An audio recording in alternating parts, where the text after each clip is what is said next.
After arguably Iowa State's worst loss of the season, the question is now, do they win or do they rest? Today on Locked On Cyclones.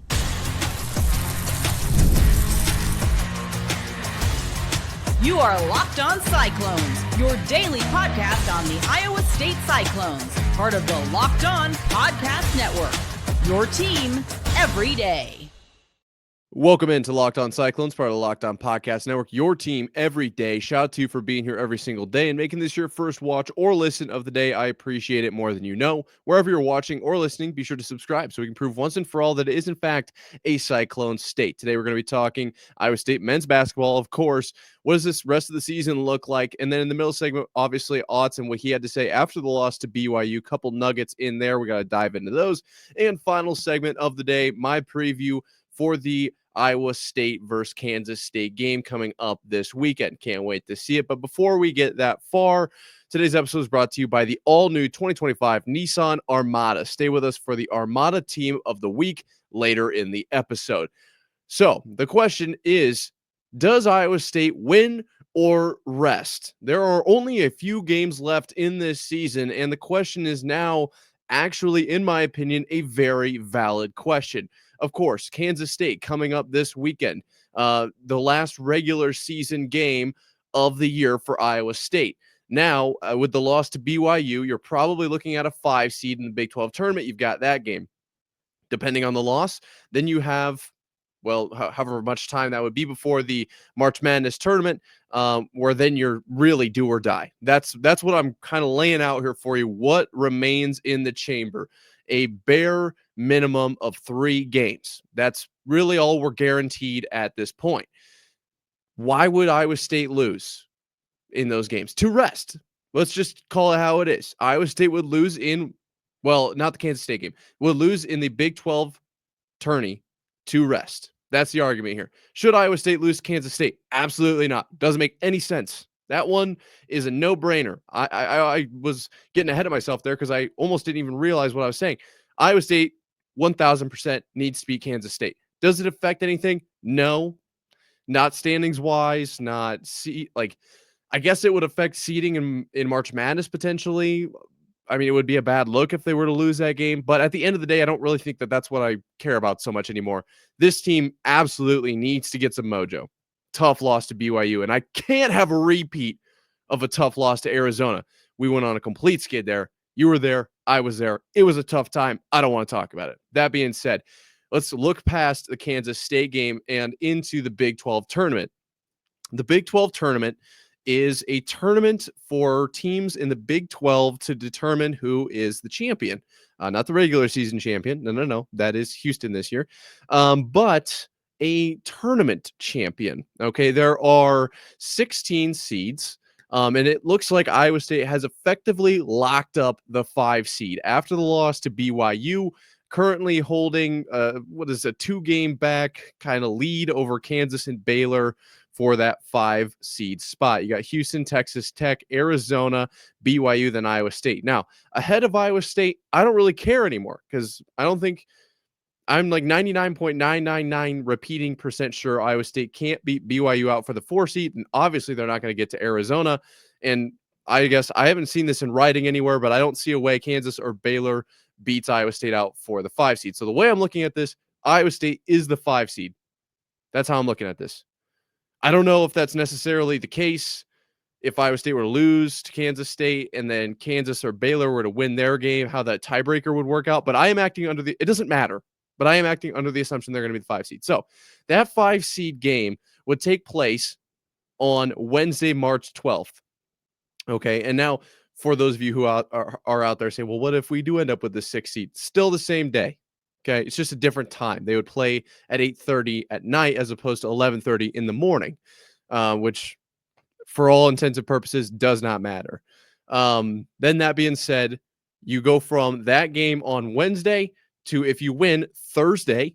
Okay, then if you win Thursday, you play Friday. Then if you play Friday, you win on Friday, you play Saturday. Okay, so you're playing 4 games in 4 days if you go from that 5, 6, 7, 8 seed to the winner or the runner-up of the Big 12 tournament.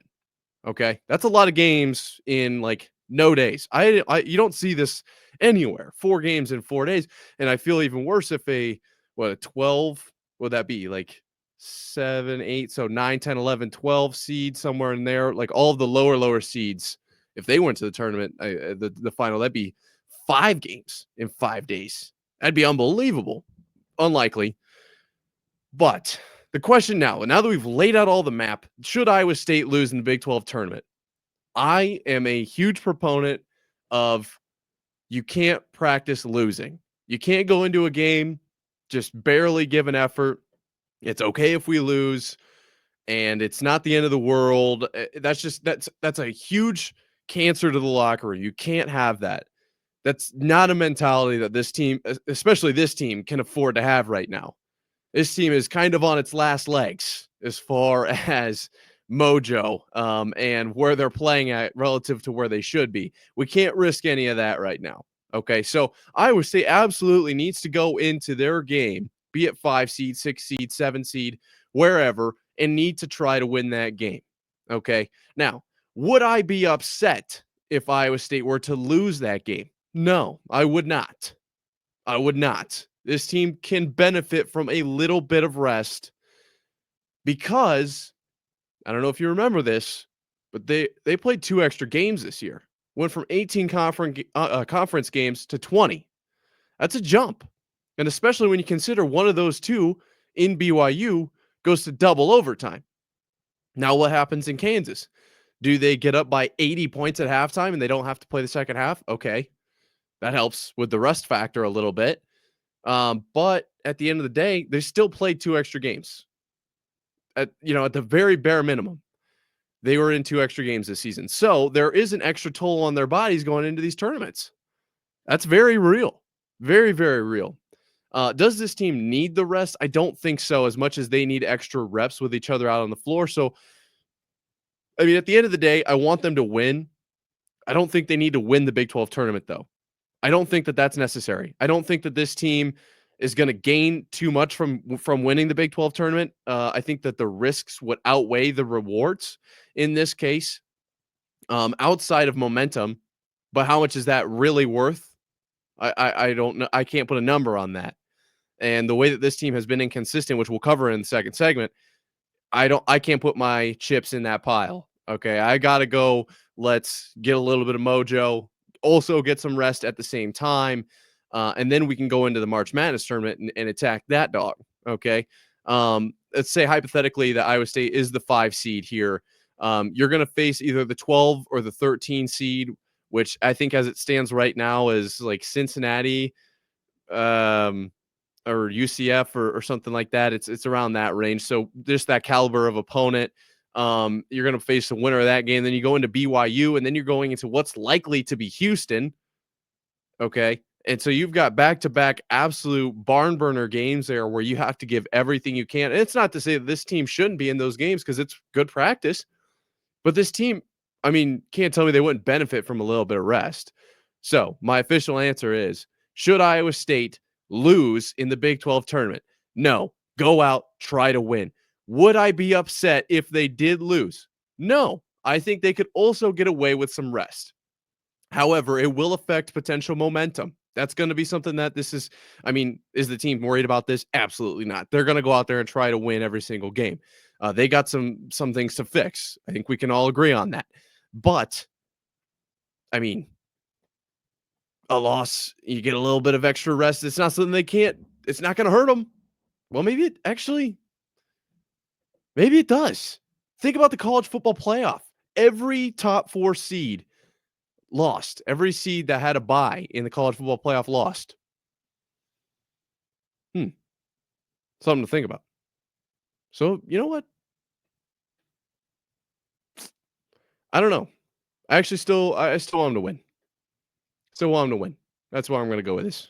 But if they lose, it won't be the end of the world. Won't be the end of the world. All right. Coming up on the other half, the other side of this, we got to talk about Otz and what he had to say after the loss to BYU. Coming up right after this. The Armada Team of the Week is brought to you by our friends at Nissan and the all-new 2025 Nissan Armada. Each week, our locked-on college basketball experts are picking one team that stands apart from top-seeded stars to the unexpected upsets. These guys showcase the strength and sheer power needed to push their team forward.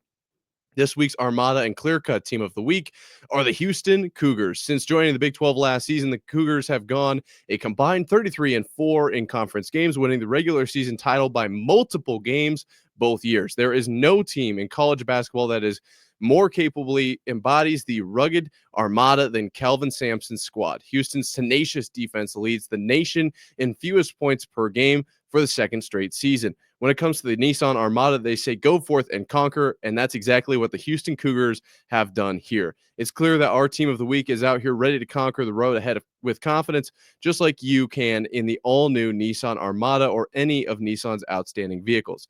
Take the Nissan Armada, Rogue, or Pathfinder and go find your next big adventure. Shop NissanUSA.com. Iowa State, after a devastating loss to BYU, had TJ Otzelberger step in front of a mic and, we got to talk about it. Welcome to TJ Otzelberger. You're here with Locked On Cyclones, part of Locked On Podcast Network, your team every day. Now, I will take this with a grain of salt because this was right after an absolutely crushing loss, all of these comments, but I don't think he's that far off. To be completely honest, I think Otzelberger had some great things to say. Obviously, first and foremost, disappointed, frustrated in the locker room. He said that we knew we had our chances, our opportunities, and we just obviously didn't get it done. I think that's completely fair. I do worry that if he said, disappointed, said the locker room's disappointed, then he mentioned like we have every right to be like frustrated, like he kind of like hinted at we're frustrated. And I just worry because like I know when I'm playing games and I'm losing and I'm frustrated and you go full tilt is like kind of the term where it's like you don't give up, but you kind of just start shoving all your chips in and you're just like gotta win one. Like that's not the attitude I want this team to have, and that's the mental toughness that TJ Otzelberger can, I guess, instill in these guys and push, for this last stretch of the season. But I do worry if he's going to throw around that word. I don't know if maybe that's just not how he meant it, and I hope so. But that's the first thing that came to my mind, like frustrated after kind of just the way that this has been going, inconsistency, defensive lapses, obviously against BYU, and just overall, the losses. They're gonna pile up. They're gonna hurt. If you go what they call full tilt, that's never a good place to be in. Need to reset the brain, and maybe that's the resting thing that we talked about. But also, you don't want to get too rusty. So, nonetheless, I digress. Kind of mentioned that the offensive disappointment affected their defensive performance, especially in those middle 20 minutes, as I mentioned. Careless in transition D. Now, that was big one for me. I didn't touch on it too much yesterday, but BYU was getting into transition after Iowa State would make a bucket, after Iowa State would make a free throw. You can't have that. That's like just laziness getting back on defense almost at some point. That was like truly what is going on here. Curtis Jones might make a shot. Cameras panning in on him, as he's like backing up the court. And all of a sudden it cuts to wide angle and Saunders is getting a layup. It's like, whoa, that should not be happening. So that is something that I'm sure will be addressed because that specific thing that just can't happen. I mean, that's a given right there. Kind of mentioned, even when your offense isn't clicking, need to be able to pour everything into rebounding and defending. Okay. I agree wholeheartedly. He did touch on, in this game against BYU, they wheeled out a lot of small ball lineup, and that is partially why they had such high like steals and forced turnovers, as opposed to kind of the rebounding deficit. I believe it was a 28 number. I don't even know how you would say that. There's 28 rebounding difference between Iowa State and BYU and the 29 turnovers. So it kind of evened out. Like it wasn't like a huge advantage one way or the other, and it was kind of partially just because of the lineups. But at the same time, he's like, hey, we're competitors. That's like unacceptable. They can't be getting every single offensive rebound. Like that's just not a recipe for success. So you gotta if your offense isn't working, pour into the defense. And I said yesterday, you gotta score, right? If you only give up 10 points, but you only score 8, you can't win the game. Well, at the same time, if you're holding them to 10 points, let's not let them get to 12, right? Let's not let the floodgates open, kind of like they did in the middle of that game. So I agree. Stick with what's working, the defense, the rebounding. It felt like they got away from that for a minute there. And that's kind of where he was talking was, they came out, set the tone physically, defensively, right away. And I love that. Iowa State absolutely set the tone immediately. But then BYU drove the ball more. Once they figured it out, they came with more force. They were physical. That in transition piece I was talking about, you got to be ready to answer that. You absolutely have to be ready to answer that. And so then, kind of this, that, the other thing, kind of dancing around some questions. But towards the end was where things got really juicy. He mentioned, this team played really poorly last Tuesday and then played maybe their best 40 minutes against Arizona. So I will say, just a little nugget for you guys listening to the whole episode in here. This team can do it. As I said yesterday, there were a lot of green flags in this game, a lot of red ones too, I will say. But at the end of the day, this team is capable. They can turn it around. Can they be consistent, though? That is the question. So they can do it.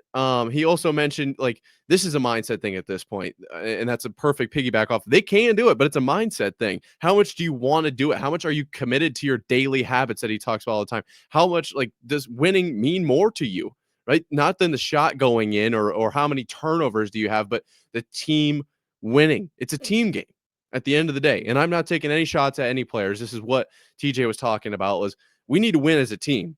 That is what needs to happen here. And we'll get more into his thoughts on the kind of individual things right at the end here. But he said, like, this this is a team thing. This is a mindset deal. We got to figure that out right away. And he said, we're gonna demand this in practice. We're showing up Saturday, and this is coming immediately. We are not rolling into this mindset change. This is happening right now. Right now. He said, we're done with the inconsistent thing. We're done with individual agendas offensively. We're going to start playing to the level of team we know we are. That was pretty set in stone. When you throw "we are done" twice, like in back to back, like with a comma separating in there, we are done with the inconsistent thing. We are done with individual agendas. He's fed up. And I think a lot of Iowa State fans feel the same way, especially just perusing Twitter after that loss. And to be completely honest, I'm kind of in the same boat. I'm kind of sick of it. Like, this team is so good on paper and they have so much potential, but like, what happened against Oklahoma State? What happened against BYU? I don't have good answers for those questions. I genuinely don't know what to tell you because this team is so good in theory. 19-1 prior to last night or 2 nights ago, I guess, when the full team's out there. And then they go out against BYU and that's what happens.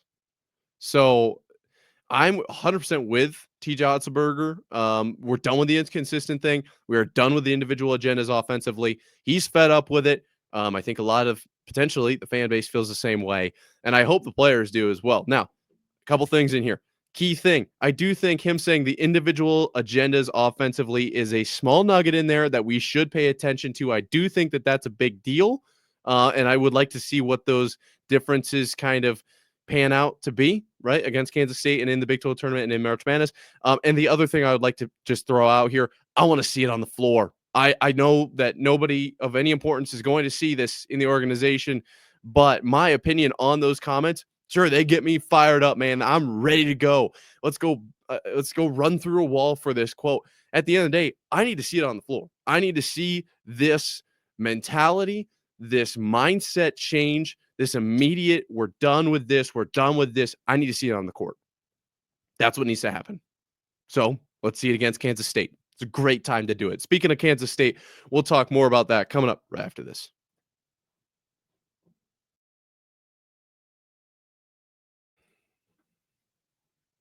Iowa State, after a tough loss to BYU, has a chance to bounce back against Kansas State, a team that beat them earlier this year. You're here with Locked On Cyclones, part of Locked On Podcast Network. Your team every day. This one's going to be fun. This one's going to be exciting. Can't wait to see what happens here in Iowa State versus Kansas State. Iowa State will be on the road after Kansas State came in to Hilton and defeated the Cyclones 80-61 earlier this year. Went back, rewatched the tape on this one. Just because didn't love doing that. I will say Kansas State seems to be getting Iowa State at like the best moments, which is like, what are the odds? Like both times right after just heartbreakers. Heave from Caleb Love in Arizona, and then that overtime loss, and now against BYU in a game where you storm back. Like nobody thought Iowa State was still in that game, down 21. They just had nothing. They never really had anything offensively going in that entire game. And then you storm back. It goes to double overtime, and you come up just short, like literally about a possession short, realistically, give or take. And now Kansas State on the other side of it. So shout out to the Wildcats for just being in the right place, right time. But either way, let's talk about it. Last time these two teams met, not a great showing from Iowa State, only 61 points coming off of that devastation. Taman Lipsey was your leading scorer with 20. Curtis had 14. Joshua Jefferson had 13. And then Keyshawn Gilbert had 8. Deshaun Jackson didn't contribute much offensively there, and Damarian Watson had 4. Kansas State, on the other hand, you saw Doug McDaniel with 20 points. Coleman Hawkins just seemed to be able to shoot from anywhere on the floor. Had 17. He was 3 of 3 from beyond the arc.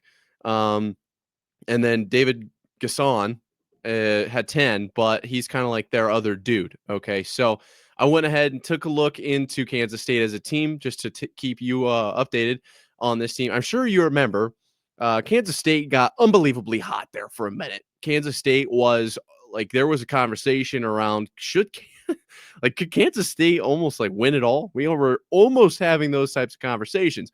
There was very much like maybe Big 12 tournament champions, maybe sneaking into the big dance here. I mean, this team is just unbelievably hot. And of course, Iowa State was right in the middle of that. So to take a look at Kansas State as a whole, right? You beat Cincinnati in your conference opener. Then you lose 6 in a row. TCU, Oklahoma State, Houston, Texas Tech, Kansas, Baylor. 2, 4, 6. I think I'm counting that right.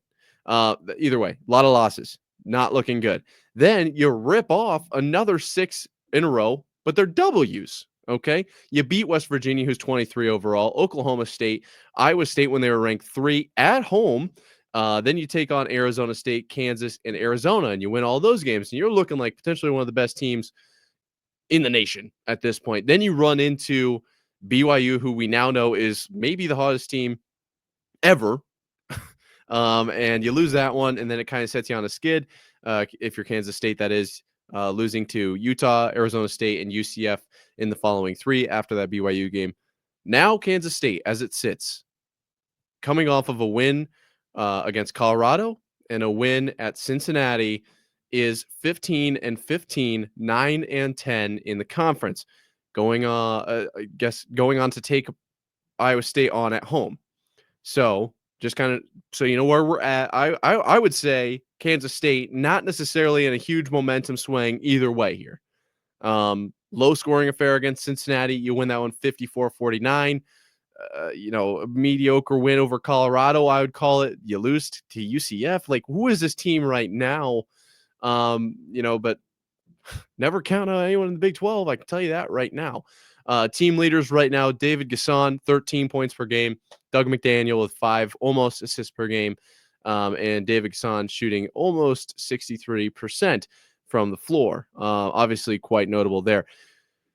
At the end of the day, what does Iowa State need to do to beat Kansas? And what does Iowa State need to do in this game? Let's not even talk just about beating Kansas State, because I need to see this team turn it around. I mean, this team's in the tournament. This team's in the Big 12 tournament. This team is in the March Madness.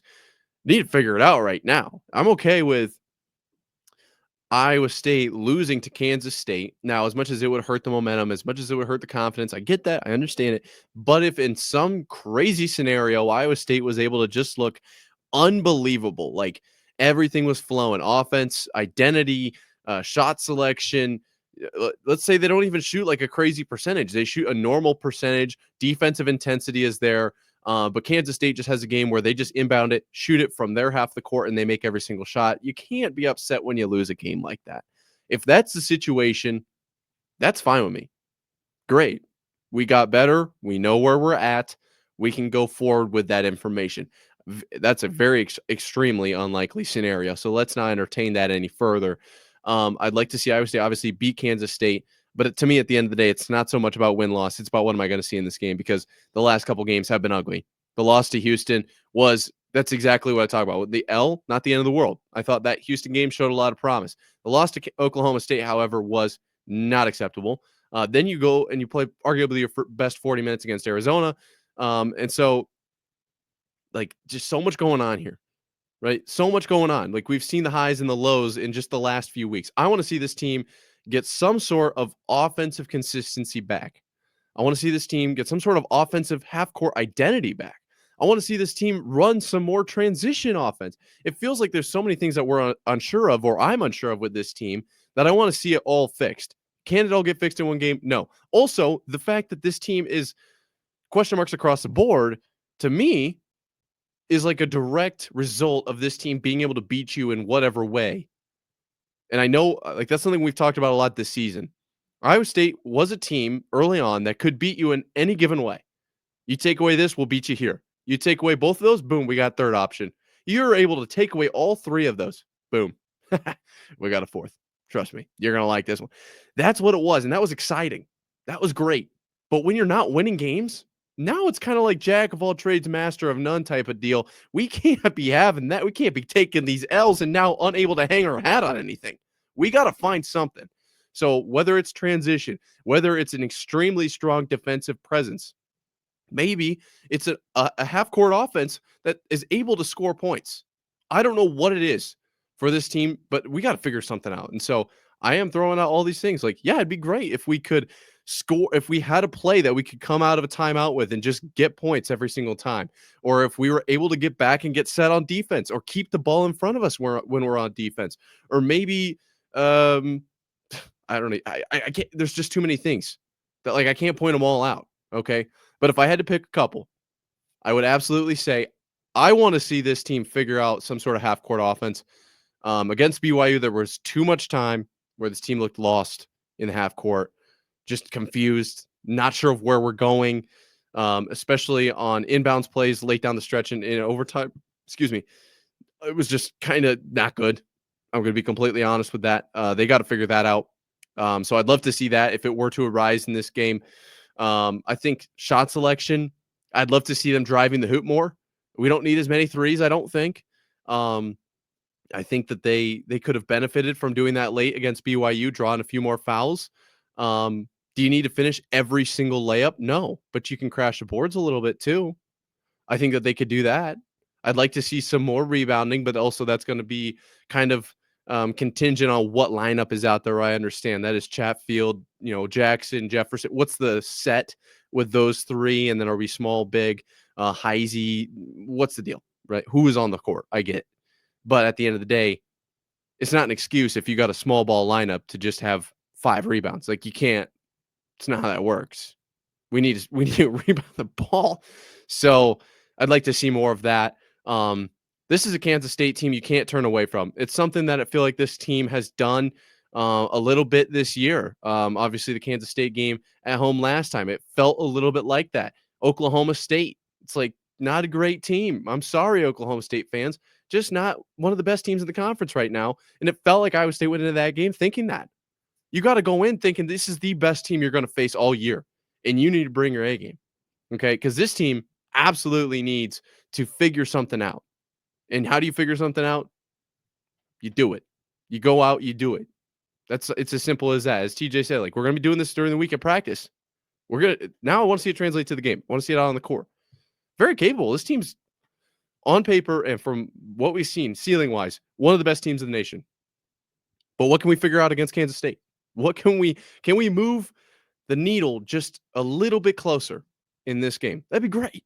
It'd be great, especially going into the Big 12 championship, Big 12 tournament, and then March Madness. What do you think? Would you rather them win or rest in the Big 12 tournament? Let me know down below. If you made it this far, I appreciate you. If you're not subscribed, what are you doing? We're proving it's a Cyclone State here. Until next time, Cyclone fans, sayonara.